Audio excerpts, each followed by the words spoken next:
प्रभु यीशु परम स्वर्ग में उठाए जाते हैं। इसके बाद शिष्य एक पहाड़ में गए जहां जाने की आज्ञा यीशु जी ने उनको दे रखी थी। वहां पहुंचकर इन्होंने प्रभु यीशु की पढ़ाई की, लेकिन किसी किसी को शक भी हुआ।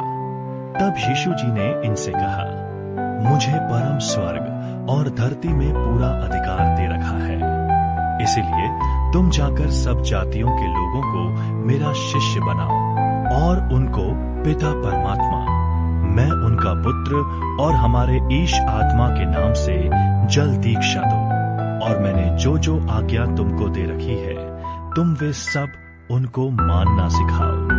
देखो, मैं दुनिया के अंत तक हमेशा तुम्हारे साथ रहूंगा। उन्होंने अपने शिष्यों को ये आज्ञा देकर कहा, तुम मेरे जाने के बाद यरूशलेम को नहीं छोड़ना, पर परमात्मा की बातों के पूरा होने का इंतजार करना, जो मैंने तुमको बता रखी थी। जैसे गुरु यूहन्ना ने तुमको जल दीक्षा से शुद्ध किया, वैसे ही अभी तुमको ईश आत्मा से शुद्ध करा जाएगा।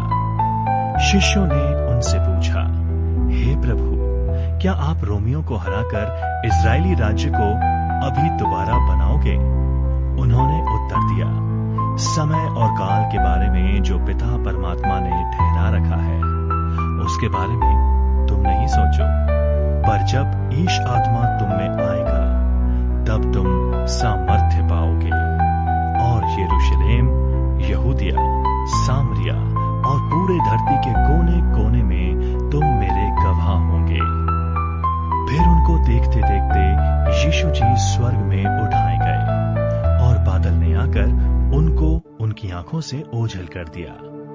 जब वे ऊपर को देख रहे थे, तब अचानक सफेद कपड़े पहने दो आदमी उनके सामने खड़े होकर उनसे कहने लगे, हे गलीली लोगों, तुम आकाश की ओर क्या देख रहे हो?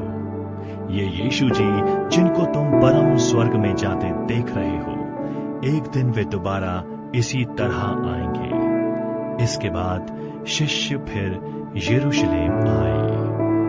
प्रभु यीशु के शिष्यों ने दूसरे लोगों को बताया कि यीशु जी दोबारा जीवित हो गए।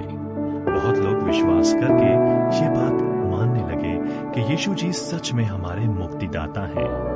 पर यहूदी नेताओं को ये बात अच्छी नहीं लगी और वे विश्वासियों को सताने लगे। इसीलिए उनमें से बहुत लोग इजराइल देश छोड़कर दूसरे देशों में रहने लगे, लेकिन वहां भी वे प्रभु यीशु के बारे में बताने लगे। इस प्रकार